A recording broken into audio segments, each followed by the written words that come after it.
તો ગુજરાતની જીવાદોરી સમાન નર્મદા યોજનાની મુખ્ય કેનાલમાં ભરપૂર પાણી છે અને સરકારે નક્કી કર્યું છે કે આ પાણી ઉપયોગ માત્ર પીવા માટે કરવાનો છે। ત્યારે નર્મદા યોજનાની મુખ્ય કેનાલમાં પાણીની ચોરી રોકવામાં 700 જેટલા નર્મદા બટાલિયનના જવાનો કડક હાથે સુરક્ષા કરી રહ્યા છે।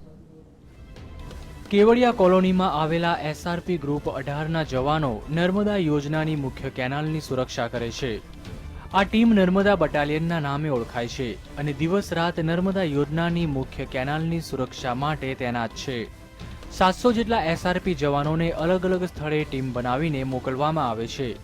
આ જવાનો પાસે અત્યાધુનિક હથિયારો છે અને નર્મદાની કેનાલ પર ચાંપતો બંદોબસ્ત રાખે છે। ગુજરાત સરકારે પાણીની સ્થિતિ જોતા નક્કી કર્યું છે કે અત્યારે નર્મદાની કેનાલના પાણીનો ઉપયોગ માત્ર પીવા માટે કરવાનો છે, સિંચાઈ માટે નહીં, જેના કારણે આ જવાનો નર્મદા ડેમની સુરક્ષા કરી રહ્યા છે અને પાણીની કોઈ ચોરી ન કરે તેનું ખાસ ધ્યાન રાખે છે।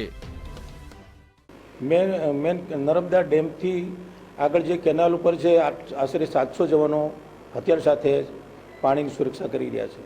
એના માટે નર્મદા કેનાલના જે અધિકારીઓ કર્મચારીઓ છે એમને સાથે રહી અને જે પાણી ચોરી ન કરે એને અટકાવવાની કાર્યવાહી કરી રહ્યા છે। આ વર્ષે દેશના અનેક વિસ્તારોની સાથે ગુજરાતમાં પણ અનેક સ્થળોએ પાણીની તંગી છે, ત્યારે હવે પાણી પર પહેરો વધારી દેવામાં આવ્યો છે, જેના ભાગરૂપે નર્મદાના પાણી માટે પણ પહેરો ભરવામાં આવી રહ્યો છે। રફીક નણીવાલા, GSTV, નસવાડી।